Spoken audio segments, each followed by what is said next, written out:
ജീവധാര ജീവമൊഴി കാൽവരിനാഥന്റെ സ്നേഹമൊഴി തിരുനിറത്താൽ ജീവനേകും യേശുനാഥന്റെ ജീവമൊഴി ജീവധാര ജീവധാര ജീവധാര.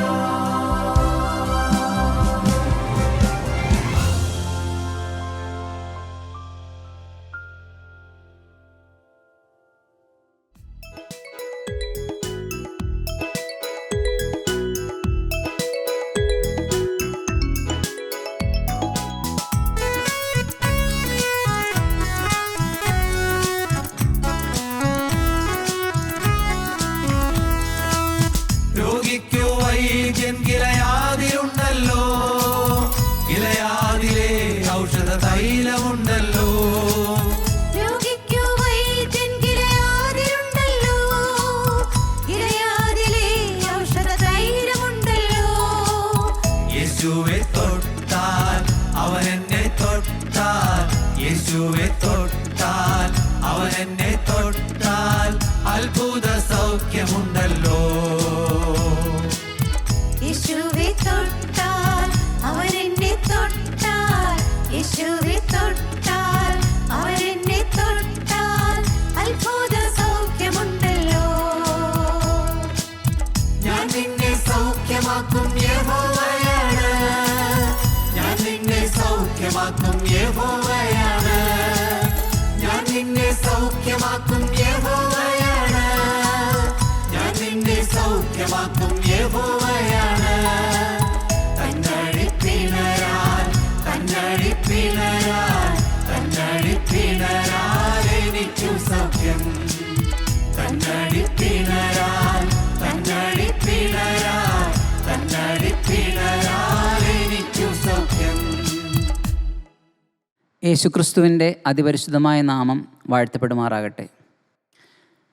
ദൈവത്തിൻ്റെ മാറ്റമില്ലാത്ത വചനം കേൾക്കുവാൻ ആവലോടെ ഇരിക്കുന്ന ഏറ്റവും ആദരിക്കപ്പെടുന്ന വിശ്വാസിനികൾക്ക് എൻ്റെ സ്നേഹവന്ദനം. വിശുദ്ധ വേദപുസ്തകത്തിലെ ഒരു വാക്യം വേദപുസ്തകത്തിൻ്റെ താക്കോൽ വാക്യമെന്ന് അറിയപ്പെടുന്നു. ദൈവത്തെ ധരിച്ച പിതാക്കന്മാർ തങ്ങളുടെ ജീവിതത്തിലൂടെ ദൈവത്തെ പ്രതിഫലിപ്പിച്ച പിതാക്കന്മാർ ആ വാക്യത്തെ വേദപുസ്തകത്തിലെ താക്കോൽ വാക്യമെന്ന് വിളിക്കാൻ എന്താണ് കാരണം? നമുക്കേവർക്കും അറിയാം, നാം താമസിക്കുന്ന ഭവനത്തിൻ്റെ താക്കോൽ നഷ്ടപ്പെട്ടാൽ നമുക്ക് ആ വീട്ടിൽ സാധാരണഗതിയിൽ പ്രവേശിക്കാൻ സാധിക്കുകയില്ല. അല്ല, നമ്മുടെ ഭവനത്തിൽ നമ്മുടെ ഓഫീസ് മുറിയിൽ വിലപിടിപ്പുള്ള വസ്തുക്കൾ വച്ചിരിക്കുന്ന ഒരു സേഫ്, ഒരു അലമാര, അതിൻ്റെ താക്കോൽ നഷ്ടപ്പെട്ടാൽ അതിനകത്ത് എത്ര വിലപിടിപ്പുള്ളതാണെങ്കിലും അത് നമുക്ക് ഉപയോഗിക്കുവാൻ സാധിക്കുകയില്ല. അതാണ് താക്കോലിൻ്റെ പ്രത്യേകത. വേദപുസ്തകത്തിലെ ഈ വാക്യത്തെ താക്കോൽ വാക്യമെന്ന് വിളിക്കാൻ കാരണം, ആ താക്കോൽ ഉപയോഗിച്ച് തുറന്നിട്ട് വേണം വിശുദ്ധ വേദപുസ്തകത്തെ, അതിലടങ്ങിയിരിക്കുന്ന വാഗ്ദത്ത വചനങ്ങളെ തൻ്റെ ജീവിതത്തിലേക്ക് അനുഭവവേദ്യമാക്കുന്നതിന് സ്വർഗത്തിലേക്ക് കണ്ണുകൾ ഉയർത്തി പ്രാർത്ഥിക്കുവാനായിട്ട്. പ്രിയപ്പെട്ട ദൈവമക്കളെ, ഏതാണ് ഈ വാക്യം? കുഞ്ഞുനാൾ മുതലേ നാം കേട്ട് പരിചയിച്ചിട്ടുള്ള ഈ വാക്യം യോഹന്നാൻ എഴുതിയ സുവിശേഷം 3-ാം അധ്യായം അതിൻ്റെ 16-ാം വാക്യമാണ്. തൻ്റെ ഏകജാതനായ പുത്രനിൽ വിശ്വസിക്കുന്ന ഏവനും നശിച്ചു പോകാതെ നിത്യജീവൻ പ്രാപിക്കേണ്ടതിന് ദൈവം അവന് നൽകുവാൻ തക്കവണ്ണം ലോകത്തെ സ്നേഹിച്ചു. പിതാവായ ദൈവത്തിൻ്റെ സ്നേഹത്തെ വർണ്ണിക്കുന്ന ഒരു വേദഭാഗം. പിതാവിൻ്റെ ആഗ്രഹം എന്താണ്? തൻ്റെ ഏകജാതനായ പുത്രനിൽ വിശ്വസിക്കുന്ന ആരും നശിച്ചു പോകരുത് എന്നാണ് പിതാവിൻ്റെ ആഗ്രഹം. നശിച്ചു പോകാതെ രക്ഷിക്കപ്പെടുന്നവർക്ക് എന്താണ് പ്രതിഫലം? നിത്യജീവനാണ് പ്രതിഫലം. ഈ ഭൂമിയിൽ ജീവിക്കുന്ന നാം ഓരോരുത്തരും മരിച്ചു മാറ്റപ്പെട്ടാൽ നിർബന്ധമായും അഭിമുഖീകരിക്കേണ്ട ഒരു സത്യമുണ്ട്: നിത്യത, ന്യായവിധി. ന്യായവിധിക്ക് ശേഷം നാം നിത്യത എവിടെ ചെലവഴിക്കും? 2 ഓപ്ഷൻസേ ഉള്ളൂ, 2 തിരഞ്ഞെടുപ്പുകളേ ഉള്ളൂ. ഒന്ന് നിത്യപർദീസ, നിത്യസ്വർഗം, അല്ലെങ്കിൽ നിത്യനരകം. നാം അനേക തവണ കേട്ട് തഴമ്പിച്ചിട്ടുള്ള ഈ വാക്കുകൾ നമ്മളുടെ ഹൃദയത്തിലേക്ക് ആഴത്തിൽ സ്പർശിച്ചിട്ടുണ്ടോ? നമ്മുടെ ഹൃദയം, നമ്മുടെ പെരുമാറ്റം, നമ്മുടെ ചിന്തകൾ, നമ്മുടെ വാക്കുകൾ ഈ ഒരു ചിന്തയെ എപ്പോഴും ഹൃദയത്തിൽ ഉൾക്കൊണ്ടിട്ട് പുറത്തോട്ട് വരുന്നവയാണോ? നാം ഒന്ന് വിലയിരുത്തി നോക്കിയാൽ നല്ലതാണ്. ഈ ഭൂമിയിൽ തന്നെ എല്ലാം എന്ന മട്ടിന് ജീവിക്കുന്ന അനേക ക്രിസ്ത്യാനികളെ നാം ഓരോരുത്തരും കണ്ടിട്ടുണ്ടാകാം. അല്ല, നമ്മിൽ പലരും അങ്ങനെയാകാം. ഈ ഭൂമിയിൽ തന്നെയല്ല, ഈ ഭൂമിയിലെ ജീവിതം കഴിയുമ്പോൾ എല്ലാം തീർന്നു, മറ്റൊന്നും തുടങ്ങാനില്ല എന്നുള്ള മൂഢ ഉദ്ദേശത്തിൽ, ആ ആഗ്രഹത്തിൽ, ആ തീരുമാനത്തിൽ ജീവിതത്തെ മുൻപോട്ട് നയിക്കുന്നവർ. പക്ഷേ വിശുദ്ധ വേദപുസ്തകം പറയുന്നു, മരണത്തിന് ശേഷം ഒരു നിത്യതയുണ്ട്. ആ നിത്യത എവിടെ ചെലവഴിക്കണമെന്ന് മനുഷ്യൻ ഈ ഭൂമിയിൽ ജീവനോടെ ഇരിക്കുമ്പോൾ, സുബോധത്തോടെ ഇരിക്കുമ്പോൾ, ഓർമ്മയോടെ ഇരിക്കുമ്പോൾ അവൻ ചിന്തിച്ച് തീരുമാനിച്ചെടുക്കണം, ഞാൻ എവിടെ ജീവിക്കണം. അതിനനുസരിച്ച് അവൻ്റെ ചെയ്തികളെ, അവൻ്റെ ജീവിതത്തെ ക്രമപ്പെടുത്തണം. ഒരു നിത്യ പറുദീസയുണ്ട്, ഒരു നിത്യ നരകവുമുണ്ട്. ഇവിടെ വായിച്ചു, തൻ്റെ ഏകജാതനായ പുത്രനിൽ വിശ്വസിക്കുന്ന ഏവനും നശിച്ചു പോകാതെ നിത്യജീവൻ പ്രാപിക്കേണ്ടതിന് ദൈവം അവന് നൽകുവാൻ തക്കവണ്ണം ലോകത്തെ സ്നേഹിച്ചു. പുത്രനിൽ വിശ്വസിച്ചാൽ എന്താണ് നമുക്ക് ലഭിക്കുക? പുത്രനിൽ വിശ്വസിക്കുന്ന ഓരോരുത്തർക്കും ലഭിക്കുക നിത്യജീവനാണ്, നിത്യപറുദീസയാണ്. അതാണ് പിതാവിൻ്റെ ആഗ്രഹം. പ്രിയപ്പെട്ടവരെ, ഇത് ഹൃദയത്തിലേക്ക് ഉൾക്കൊണ്ടാൽ നാം വേദപുസ്തകം തുറക്കാനുള്ള താക്കോൽ എടുത്തു എന്നർത്ഥം. താക്കോൽ കയ്യിൽ കിട്ടിയാൽ പിന്നെ എത്ര അടഞ്ഞിരിക്കുന്ന അലമാരയാണെങ്കിലും ശരിയായ താക്കോലാണെങ്കിൽ അതുപയോഗിച്ച് തുറന്ന് അതിലെ അനുഗ്രഹങ്ങൾ നമുക്ക് സ്വായത്തമാക്കാം. വേദപുസ്തകം വാഗ്ദത്തങ്ങളുടെ പുസ്തകമാണ്. ഈ ഓരോ പുസ്തകത്തിലും, ഈ ഓരോ വാക്യങ്ങളിലും അടങ്ങിയിരിക്കുന്ന ആത്മീയ അനുഗ്രഹങ്ങൾ, പ്രിയപ്പെട്ട ദൈവമക്കളെ, നിത്യനായ ദൈവം നമ്മെ അനുഗ്രഹിക്കാൻ വേണ്ടി എഴുതി വച്ചിരിക്കുന്ന വാഗ്ദത്ത വചനങ്ങളാണ്. ഇത് നമ്മുടേതാക്കി നമുക്ക് അനുഭവിക്കാൻ സാധിക്കും. നാം ഈ വാക്യത്തെ വിശ്വസിക്കണം. താക്കോലെടുത്ത് ഈ വേദപുസ്തകത്തെ തുറക്കണം. ഏതാണ് താക്കോൽ? യോഹന്നാൻ എഴുതിയ സുവിശേഷം 3:16 നാം വായിച്ചു കേട്ടു. തൻ്റെ ഏകജാതനായ പുത്രനിൽ വിശ്വസിക്കുന്ന ഏവനും നശിച്ചു പോകാതെ നിത്യജീവൻ പ്രാപിക്കേണ്ടതിന് ദൈവം അവന് നൽകുവാൻ തക്കവണ്ണം ലോകത്തെ സ്നേഹിച്ചു. നാം ശ്രദ്ധിക്കണം, പുത്രനിൽ വിശ്വസിക്കുന്നവന് നിത്യരക്ഷ കിട്ടും, നിത്യജീവൻ കിട്ടും. അപ്പോൾ പുത്രനിൽ വിശ്വസിക്കാത്ത ഒരുവൻ്റെ അവസ്ഥയോ? പുത്രനിൽ വിശ്വസിക്കാത്ത ഒരുവൻ്റെ അവസ്ഥയോ?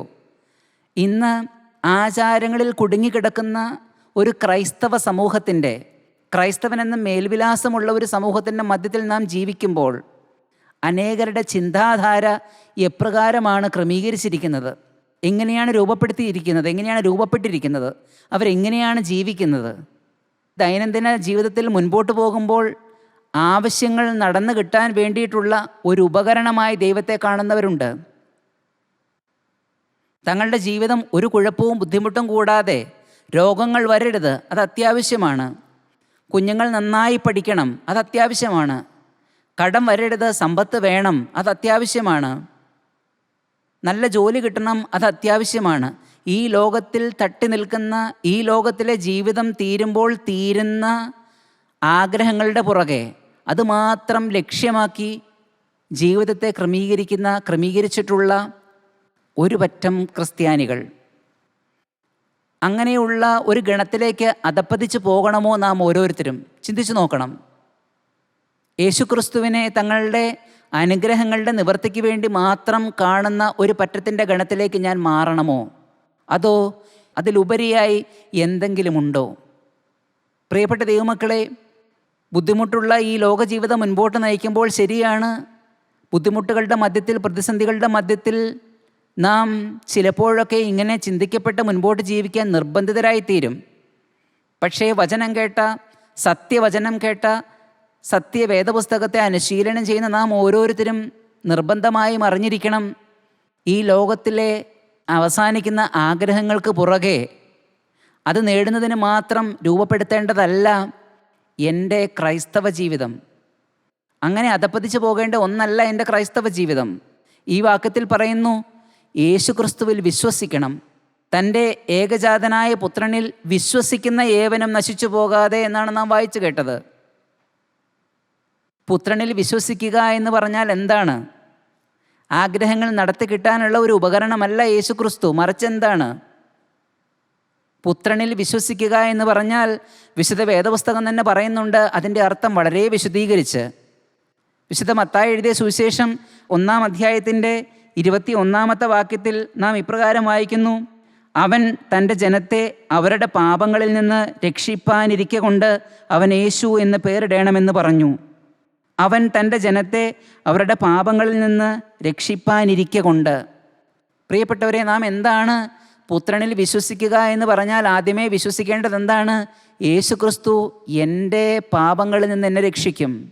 ഈ ഭൂമിയിലെ ഒരുത്തനിലുമല്ല, ഈ ഭൂമിയിലെ ഞാൻ അറിയുന്ന ഒരു വിശുദ്ധനുമല്ല, ഒരു വിശുദ്ധ സ്ഥലവുമല്ല, ഒരു വിശുദ്ധ പ്രവൃത്തിയുമല്ല എന്നെ എൻ്റെ പാപങ്ങളിൽ നിന്ന് രക്ഷിക്കുന്നത്. ഒരേ ഒരു വ്യക്തി മാത്രം. എൻ്റെ പാപങ്ങൾക്ക് വേണ്ടി കാൽവറി ക്രൂസിൽ മരിച്ച ഒരു വ്യക്തി, യേശു ക്രിസ്തു. യേശു ക്രിസ്തു എൻ്റെ പാപങ്ങളിൽ നിന്ന് എന്നെ രക്ഷിക്കും. നാം വിശ്വസിക്കണം. പ്രിയപ്പെട്ട ദൈവമക്കളെ, നമുക്ക് അങ്ങനെ ഒരു വിശ്വാസം വന്നിട്ടുണ്ടോ? അതോ നമ്മുടെ വിശ്വാസം പലപ്പോഴും അനുഗ്രഹങ്ങളെ ചുറ്റിപ്പറ്റിയുള്ളതാണോ?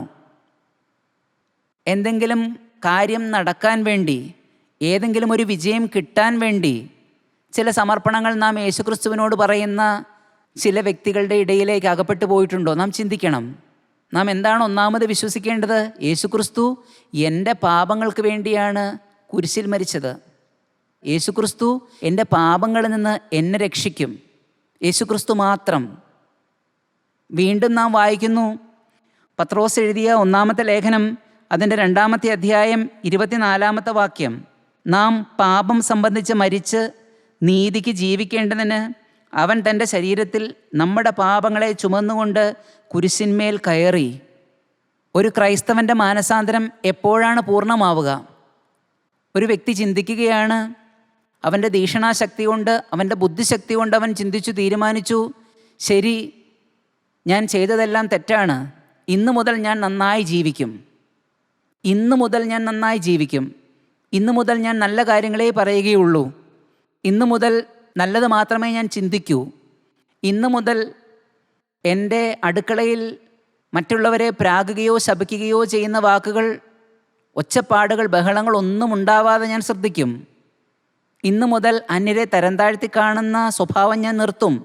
അങ്ങനെ മാത്രം ചിന്തിച്ച് നല്ലത് മാത്രം ചെയ്താൽ ഒരു ക്രൈസ്തവൻ്റെ മാനസാന്തരം അഥവാ രക്ഷിക്കപ്പെട്ട അനുഭവം പൂർണ്ണമാകുമോ? ഒരിക്കലുമില്ല പ്രിയപ്പെട്ടവരെ. നാം വ്യക്തമായി തിരിച്ചറിയേണ്ടതുണ്ട്, ഇതുവരെയും ഞാൻ ചെയ്തു കൂട്ടിയ കാര്യങ്ങൾ എങ്ങനെ?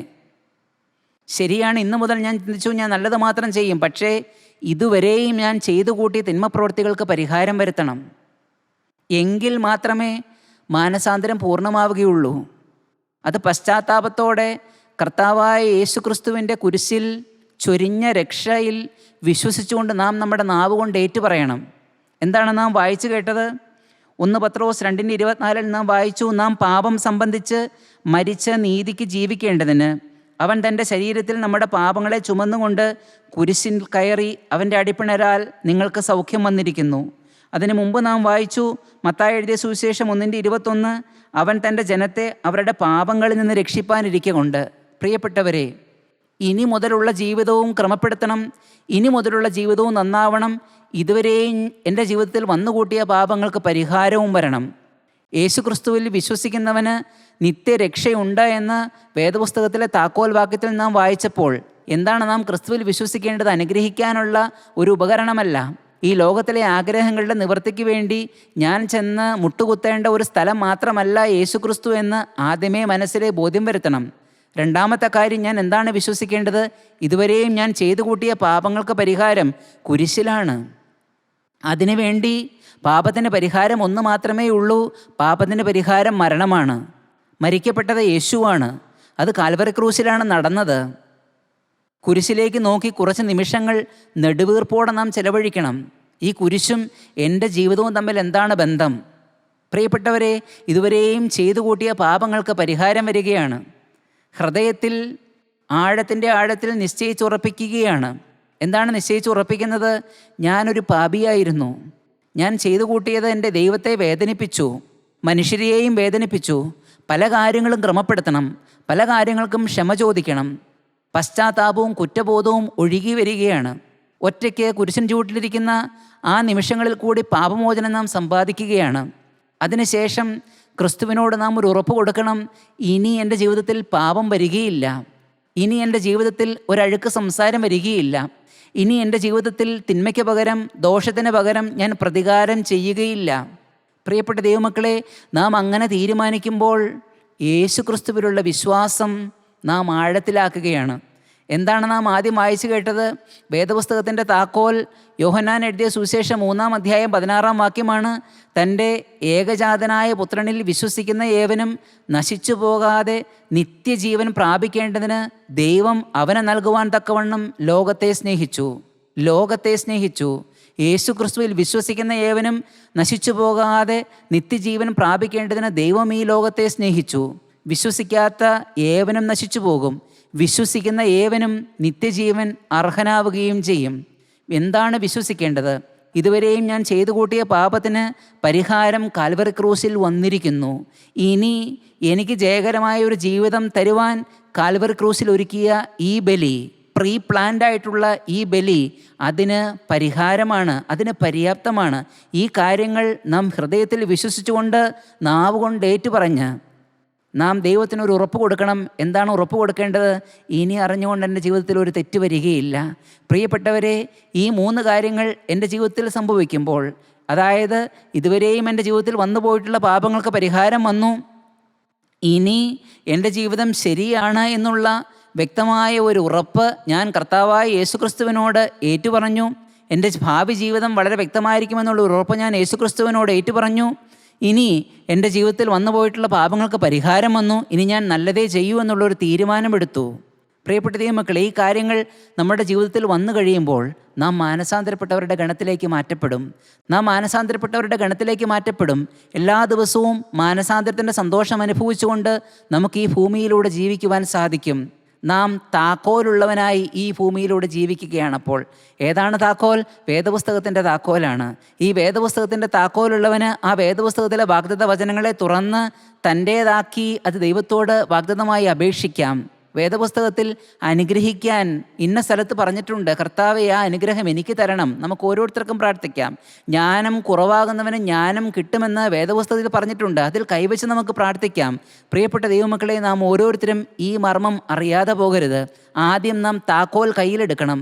ആ താക്കോൽ ഉപയോഗിച്ച് തുറന്നതിന് ശേഷം ഓരോ വാഗ്ദത്തങ്ങളും നമ്മുടേതായി അവകാശമാക്കാം. നമുക്ക് അതിലടങ്ങിയിരിക്കുന്ന നിധികളെ നമ്മുടേതാക്കി നമുക്ക് എടുക്കാനായി സാധിക്കും. പ്രിയപ്പെട്ട ദൈവമക്കളെ, ഈ വേദപുസ്തകത്തിൽ 2 പ്രമാണങ്ങളെ പറ്റി പറയുന്നുണ്ട്. ഏതൊക്കെയാണ് 2 പ്രമാണങ്ങൾ? 2 പ്രമാണങ്ങൾ യോഹന്നാൻ എഴുതിയ സുവിശേഷം അതിൻ്റെ 1-ാമത്തെ അധ്യായം അതിൻ്റെ 17-ാമത്തെ വാക്യത്തിലാണ് 2 പ്രമാണങ്ങളെ പറ്റി പറഞ്ഞിരിക്കുന്നത്. യോഹന്നാൻ 1:17, ന്യായപ്രമാണം മോശ മുഖാന്തരം ലഭിച്ചു, കൃപയും സത്യവും യേശുക്രിസ്തു മുഖാന്തരം വന്നു. ന്യായപ്രമാണം മോശ മുഖാന്തരം ലഭിച്ചു, കൃപയും സത്യവും യേശുക്രിസ്തു മുഖാന്തരം വന്നു. 2 പ്രമാണങ്ങളെപ്പറ്റി നാം കേട്ടു. 1-ാമത്തെ പ്രമാണം അത് ന്യായപ്രമാണമാണ്. 2-ാമത്തെ പ്രമാണം അത് കൃപയുടെ പ്രമാണമാണ്. ഏതാണ് ന്യായപ്രമാണം? അത് മോശ മുഖാന്തരം ലഭിച്ചതാണ്. നന്നായി ജീവിക്കുവാൻ, നല്ല ചിട്ടയോടുകൂടെ അടക്ക ഒതുക്കത്തോടുകൂടെ ഈ ഭൂമിയിൽ ജീവിക്കുവാൻ ദൈവം താൻ സ്നേഹിച്ച മക്കൾക്ക് എഴുതി കൊടുത്ത പ്രമാണം, ന്യായപ്രമാണം, അത് മോശ മുഖാന്തരം ലഭിച്ചു. എന്നാൽ കൃപയുടെ പ്രമാണം ആര് വഴിയാണ് ഈ ഭൂമിയിലേക്ക് വന്നത്? യേശുക്രിസ്തു വഴിയാണ് ഈ ഭൂമിയിലേക്ക് വന്നത്. പ്രിയപ്പെട്ടവരെ, ന്യായപ്രമാണവും കൃപയുടെ പ്രമാണവും തമ്മിൽ എന്തെങ്കിലും വ്യത്യാസമുണ്ടോ? ഉണ്ട്. ന്യായപ്രമാണം എളുപ്പത്തിൽ മനസ്സിലാക്കാൻ ഒരു ചെറിയ ഉദാഹരണം പറയാം. ന്യായപ്രമാണം നമ്മളോട് ആവശ്യപ്പെടും പറക്കാനായിട്ട്, പക്ഷേ ചിറകുകൾ നമുക്ക് തരികയില്ല. പക്ഷേ കൃപയുടെ പ്രമാണവും നമ്മളോട് ആവശ്യപ്പെടുന്നത് ഒട്ടും കുറവായ ഒരു കാര്യമല്ല, നല്ല കാര്യം തന്നെയാണ്. അതേ നിലവാരത്തിലുള്ള അതേ കാര്യം തന്നെ നമ്മളോട് ആവശ്യപ്പെടും, പറക്കാൻ തന്നെ. പക്ഷേ ചിറകുകൾ തന്നിട്ടാണ് പറക്കാൻ ആവശ്യപ്പെടുന്നത്. ന്യായപ്രമാണം ചിറകുകൾ തരാതെ പറക്കാൻ ആവശ്യപ്പെടുമ്പോൾ കൃപയുടെ പ്രമാണം ചിറകുകൾ തന്നിട്ട് നമ്മളോട് പറക്കാൻ ആവശ്യപ്പെടും. പ്രിയപ്പെട്ട ദൈവമക്കളെ, ആത്മീയമായി ചിന്തിക്കുമ്പോൾ എന്തിലേക്കാണ് ഇത് വെളിച്ചം വീശുന്നത്? ന്യായപ്രമാണ കാലത്ത് ദൈവം മനുഷ്യനോട് വിശുദ്ധി ആവശ്യപ്പെട്ടു. പക്ഷേ വിശുദ്ധ ജീവിതം നയിക്കുന്നതിനുള്ള ശക്തി ലഭിച്ചിരുന്നില്ല. ഇന്ന് കൃപയുടെ ഈ കാലഘട്ടത്തിലും ദൈവം നമ്മോട് ആവശ്യപ്പെടുന്നത് വിശുദ്ധിയുള്ള ഒരു ജീവിതമാണ്. വിശുദ്ധിയുള്ള ഒരു ജീവിതം, എപ്പോഴും ദൈവം പ്രസാദിക്കുന്ന ഒരു ജീവിതം നമ്മളോട് ആവശ്യപ്പെടുന്നു. പക്ഷേ അതിനുള്ള ശക്തി സ്വർഗത്തിൽ നിന്ന് തന്നിട്ടാണ് നമ്മളോട് ആവശ്യപ്പെടുന്നത്. അതാണ് കൃപയുടെ പ്രമാണം. ഇന്ന് ഒരു പാപി അവൻ ആഗ്രഹിക്കുകയാണ്, എനിക്ക് ഇന്ന് മുതൽ ഞാൻ വലഞ്ഞിരിക്കുന്ന ഈ മദ്യപാനം ഒന്ന് നിർത്തിക്കിട്ടിയാൽ നല്ലതെന്ന്. അവൻ്റെ പ്രാർത്ഥന സ്വർഗം കൈക്കൊള്ളും. ആ നിമിഷം സ്വർഗത്തിൻ്റെ ശക്തി അവനിലേക്ക് വ്യാപരിക്കും. ഇന്ന് ഒരു കാരണവശാലും തൻ്റെ സംസാരത്തെ അടക്കാൻ സാധിക്കുകയില്ല എന്ന് തന്നെ മുദ്രകുത്തിയ ഒരു വീട്ടമ്മ ആഗ്രഹിക്കുകയാണ്, എൻ്റെ നാവിന് ഒരു നിയന്ത്രണം എനിക്ക് വരുത്തണമെന്ന്. അങ്ങനെ ആ വീട്ടമ്മ ആഗ്രഹിക്കുന്ന പക്ഷം അപ്പോൾ തന്നെ സ്വർഗത്തിൻ്റെ കൃപ അവളെ സന്ധിക്കുകയാണ്. പ്രിയപ്പെട്ട ദൈവമക്കളെ, ഇതാണ് കൃപയുടെ പ്രമാണം. നാം എന്താണ് കേട്ടത്? തൻ്റെ ഏകജാതനായ പുത്രനിൽ വിശ്വസിക്കുന്ന ഏവനും നശിച്ചു പോകാതെ നിത്യജീവൻ പ്രാപിക്കേണ്ടതിന് ദൈവം അവനെ സ്നേഹിച്ചു. പിതാവാം ദൈവം നമ്മെ ഓരോരുത്തരെയും സ്നേഹിച്ചു. പക്ഷേ നമ്മുടെ ഭാഗത്തു നിന്ന് ഒരു പ്രതികരണം വേണം. നാം യേശുക്രിസ്തുവിനെ സ്നേഹിക്കണം, യേശുക്രിസ്തുവിനെ വിശ്വസിക്കണം. എന്താണ് ക്രിസ്തുവിൽ വിശ്വസിക്കേണ്ടത്? അത് പാപസംബന്ധമായ ചില കാര്യങ്ങളാണ് വിശ്വസിക്കേണ്ടത്. അല്ലാതെ അനുഗ്രഹപ്രാപ്തിക്ക് വേണ്ടിയിട്ടുള്ള കേവലം ചില കാര്യങ്ങളിൽ മാത്രം നമ്മുടെ വിശ്വാസം കുടുങ്ങിക്കിടക്കരുത്. അനുഗ്രഹം ആവശ്യമുള്ളപ്പോൾ, അസുഖം വരുമ്പോൾ മാത്രം നാം ഓടിച്ചെന്ന് മുട്ടികുത്തേണ്ട ഒരിടമല്ല കാൽവറി ക്രൂസിൻ്റെ തിരുപ്പാദം. പ്രിയപ്പെട്ട ദൈവമക്കളെ, നാം മനസ്സിലാക്കണം, നാം ഓരോ ദിവസവും കാൽവറി ക്രൂസിൽ വരുമ്പോൾ അന്നത്തെ ദിവസം എൻ്റെ ജീവിതത്തിൽ വന്നു പോയിട്ടുള്ള ദൈവം പ്രസാദിക്കുന്നതും പ്രസാദിക്കാത്തതുമായ ഓരോ കാര്യങ്ങളെയും എൻ്റെ മനസ്സിലൂടെ ഞാൻ അയവിറക്കണം. പാപപരിഹാരം വരുത്തണം. എങ്ങനെയാണ് പാപപരിഹാരം വരുത്തേണ്ടത്? ഒരു മൃഗത്തെ അറുത്തുകൊണ്ടല്ല. പാപത്തിൻ്റെ പരിഹാരം മരണമാണ്. അത് നാം കൊല്ലപ്പെട്ടുകൊണ്ടല്ല, നമുക്ക് വേണ്ടി മറ്റാരും കൊല്ലപ്പെട്ടുകൊണ്ടല്ല. ഒരു വ്യക്തി എനിക്ക് വേണ്ടി കൊല്ലപ്പെട്ടു. ആ കൊല ചെയ്യൽ ഞാൻ വിശ്വസിച്ച് ഏറ്റുപറയുകയാണ്. എനിക്ക് വേണ്ടി മരണപ്പെട്ട ആ മരണത്തെ എൻ്റെ ഹൃദയത്തിൽ ഞാൻ വിശ്വസിച്ച് ആ മരണത്തെ ഏറ്റുപറയുകയാണ്. കർത്താവേ, നീ എനിക്ക് വേണ്ടി കൊല്ലപ്പെട്ടു. നീ പാപം ചെയ്യാത്തവൻ, ഞാൻ പാപം ചെയ്തവൻ, എനിക്ക് വേണ്ടി നീ കൊല്ലപ്പെട്ടു എന്നുള്ള ഏറ്റുപറച്ചിൽ നമ്മുടെ ഭാഗത്തുനിന്ന് ഉണ്ടാകുമ്പോൾ നാം രക്ഷിക്കപ്പെടുകയാണ്. നാം ഒരു ഉറപ്പ് കൊടുക്കണം, ഇനിമേൽ അറിഞ്ഞുകൊണ്ടൊരു തെറ്റ് ചെയ്യുകയില്ല. ഇനി എൻ്റെ ഭാവി ജീവിതം ക്രിസ്തു പ്രസാദിക്കുന്ന അതേ രീതിയിൽ മുൻപോട്ട് പോകുമെന്നുള്ള ഒരു ഉറപ്പ് നാം കൊടുക്കണം. ഇതാണ് ക്രിസ്തുവിൽ വിശ്വസിക്കുക എന്ന് പറയുന്നത്. ഇതിനെയാണ് മാനസാന്തരം എന്ന് വിശുദ്ധ വേദപുസ്തകം പറയുന്നത്. പ്രിയപ്പെട്ട ദൈവമക്കളെ, ഏതാണ് വേദപുസ്തകത്തിൻ്റെ താക്കോൽ? ഒറ്റ വാക്യത്തിൽ നമുക്ക് പറയാം, മാനസാന്തരമാണ് വിശുദ്ധ വേദപുസ്തകത്തിൻ്റെ താക്കോൽ. മാനസാന്തരപ്പെട്ട ഒരു വ്യക്തി വിശുദ്ധ വേദപുസ്തകം വായിച്ചിട്ടേ പ്രയോജനമുള്ളൂ. മാനസാന്തരപ്പെട്ട ഒരു വ്യക്തി വിശുദ്ധ വേദപുസ്തകത്തിലെ വാഗ്ദത്ത വചനങ്ങളെ എനിക്ക് അവകാശമാക്കി തരണമേ എന്ന് പ്രാർത്ഥിച്ചിട്ടേ അതിന് അർഹതയുള്ളൂ. പ്രിയപ്പെട്ടവരെ, മാനസാന്തരപ്പെടാത്ത, പാപത്തിൽ ജീവിക്കുന്ന, പാപത്തിൽ പരിലസിച്ചുകൊണ്ടിരിക്കുന്ന, പാപത്തിൽ ഉല്ലസിച്ചുകൊണ്ടിരിക്കുന്ന ഒരു വ്യക്തി തൻ്റെ കടം മാറാൻ വേണ്ടി സ്വർഗത്തിലേക്ക് മുഖമുയർത്തി പ്രാർത്ഥിച്ചാൽ ആ പ്രാർത്ഥന പൊങ്ങുമോ? ഇല്ല. അല്ല, തൻ്റെ കുഞ്ഞിൻ്റെ അസുഖമെന്ന് മാറാൻ വേണ്ടി പ്രാർത്ഥിച്ചാൽ ആ പ്രാർത്ഥന സ്വർഗം കേൾക്കുമോ? ഇല്ല. സ്വർഗം അവൻ്റെ ഭാഗത്തു നിന്ന് കൈക്കൊള്ളുന്ന ഒറ്റ പ്രാർത്ഥനയേ ഉണ്ടാവുകയുള്ളൂ. മദ്യപാനി തൻ്റെ മദ്യപാനത്തിൽ നിന്ന് രക്ഷ കിട്ടണമേ എന്നൊന്ന് പ്രാർത്ഥിച്ചാൽ ആ പ്രാർത്ഥന കേൾക്കും. അവൻ്റെ ജീവിതത്തിലെ മറ്റ് അനുഗ്രഹങ്ങളെല്ലാം നടക്കാനായി മദ്യപാനം മാറിയിട്ട് മാനസാന്തരപ്പെട്ടവരുടെ ഗണത്തിലേക്ക് അവൻ മാറ്റപ്പെട്ടതിന് ശേഷം അവൻ്റെ പ്രാർത്ഥന സ്വർഗം കൈക്കൊള്ളും. പ്രിയപ്പെട്ട ദൈവമക്കളെ, നാം ഓരോരുത്തരും മർമ്മം മനസ്സിലാക്കാതെ മുൻപോട്ട് ജീവിക്കരുത്. നാം ജീവിക്കുന്ന സമൂഹത്തിൽ അനേക തെറ്റിദ്ധാരണകളുടെ പുറകിൽ അല്ല, ഈ ലൗകിക അനുഗ്രഹങ്ങളുടെ പുറകിൽ 7 അല്ല 70 വർഷം നീണ്ടു നിൽക്കുന്ന ഈ ഭൂമിയിലെ ജീവിതത്തിൽ നാം കൈപ്പറ്റേണ്ട അനുഗ്രഹങ്ങളുടെ പുറകിൽ മാത്രം ഒതുങ്ങി നിൽക്കുന്ന, ഈ ജീവിതത്തെ മാത്രം മുൻപറ്റിക്കൊണ്ട് ജീവിക്കുന്ന ചില വ്യക്തികളുടെ ഗണത്തിലേക്ക് നാം ഒരിക്കലും അധപ്പതിക്കരുത്. ക്രൈസ്തവർ എന്നുള്ള മേൽവിലാസം അവർക്കുണ്ടാകാം. പക്ഷേ നാം അറിഞ്ഞു ചിന്തിക്കണം, ഞാൻ യഥാർത്ഥ ക്രൈസ്തവനാണോ? ഞാൻ യഥാർത്ഥ ക്രിസ്ത്യാനിയാണോ? ആരാണ് യഥാർത്ഥ ക്രിസ്ത്യാനി? ഈ താക്കോലുള്ളവനാണ് ക്രിസ്ത്യാനി. മാനസാന്തരം എന്ന താക്കോൽ തൻ്റെ കൈവശമുള്ളവന് ക്രിസ്ത്യാനി എന്ന് പേർ വിളിക്കാം. എന്താണ് മാനസാന്തരം? തൻ്റെ ഏകജാതനായ പുത്രനിൽ വിശ്വസിക്കുന്നവനാണ് മാനസാന്തരപ്പെട്ടവൻ. എന്താണ് വിശ്വസിക്കേണ്ടത്? പാപത്തിന് പരിഹാരം വന്നു, ഞാൻ പാപിയായിരുന്നു എന്നുള്ള ബോധ്യം ഞാൻ ഉൾക്കൊണ്ടു, ഞാൻ ചെയ്ത പാപത്തിന് പരിഹാരം വന്നു എന്നുള്ള ഉറപ്പ് ഞാൻ പ്രാപിച്ചു, ഇനി പാപം പറ്റാത്ത ഒരു ജീവിതം ഞാൻ നയിക്കുമെന്നുള്ള ഒരു ഉറപ്പ് ക്രിസ്തുവിന് കൊടുത്തു. പ്രിയപ്പെട്ടവർ, ഇവനാണ് ക്രിസ്ത്യാനി. ഈ മാനസാന്തരത്തിൻ്റെ താക്കോലുള്ളവന് വേദപുസ്തകത്തിന് അനുഗ്രഹത്തിൻ്റെ പുസ്തകമാണ്. വേദപുസ്തകം അവനെ അനുഗ്രഹിക്കും. വേദപുസ്തകം അനുശീലനം ചെയ്യുന്നത് അവൻ്റെ കുഞ്ഞുങ്ങൾക്ക്, അവൻ്റെ ഭവനത്തിന് അനുഗ്രഹമായി നിലകൊള്ളും. പ്രിയപ്പെട്ടവരെ, നാം ഒരിക്കലും ഈ മർമ്മം മനസ്സിലാക്കിയിട്ട് വേണം നാം എന്നും ഈ ഭൂമിയിൽ ജീവിക്കുവാൻ. നിത്യനായ ദൈവം മുൻകൂട്ടി ഒരുക്കിയ പദ്ധതി പ്രകാരം തൻ്റെ പുത്രനെ നമുക്ക് ഓരോരുത്തർക്കും ഓരോരുത്തർക്കും വേണ്ടി കാൽവറി ക്രൂസിൽ ബലിയാക്കി, നമുക്ക് ഓരോരുത്തർക്കും വേണ്ടി ബലിയാക്കി. അതൊരിക്കലും ആക്സിഡൻ്റ് ആയിരുന്നില്ല, അതൊരിക്കലും തികച്ച് ആലോചിച്ചുറപ്പിച്ച ഒരു ദൈവിക പദ്ധതി തന്നെയായിരുന്നു യേശുക്രിസ്തുവിൻ്റെ മരണം. യേശുക്രിസ്തുവിൻ്റെ മരണത്തിൽ വിശ്വസിച്ചുകൊണ്ട് ക്രിസ്തുവിൻ്റെ കാലടിയിൽ തങ്ങളുടെ മുഖം ചായച്ചുകൊണ്ട് നമുക്ക് ഓരോരുത്തർക്കും നമ്മുടെ തീരുമാനം യേശുക്രിസ്തുവിനോട് അറിയിക്കാം. എന്താണ് തീരുമാനം? കർത്താവേ, ഞാൻ പാപിയായിരുന്നു, എൻ്റെ പാപത്തിന് പരിഹാരം അവിടുത്തെ ബലിയായിരുന്നു, ഇനി മുതൽ ഞാൻ പാപം ചെയ്യുകയില്ല. മാനസാന്തരപ്പെട്ടവരുടെ ഗണത്തിലേക്ക് നമുക്ക് മാറാം. യേശുക്രിസ്തുവിൻ്റെ ഹൃദയത്തെ നമുക്ക് ഓരോരുത്തർക്കും തണുപ്പിക്കാം. താക്കോലുള്ളവരായി, യഥാർത്ഥ ക്രിസ്ത്യാനികളായി ഇനി നമുക്ക് ഈ ഭൂമിയിൽ ജീവിക്കാം. അതിന് ക്രിസ്തു നമുക്ക് എല്ലാവിധ അനുഗ്രഹങ്ങളും ഭാഗ്യവും തരട്ടെ എന്ന് മാത്രം ആശംസിച്ചുകൊണ്ടും പ്രാർത്ഥിച്ചുകൊണ്ടും ഞാൻ എൻ്റെ വാക്കുകൾ നിർത്തുന്നു. ദൈവത്തിൻ്റെ തിരുനാമം മാത്രം മഹത്വപ്പെടട്ടെ.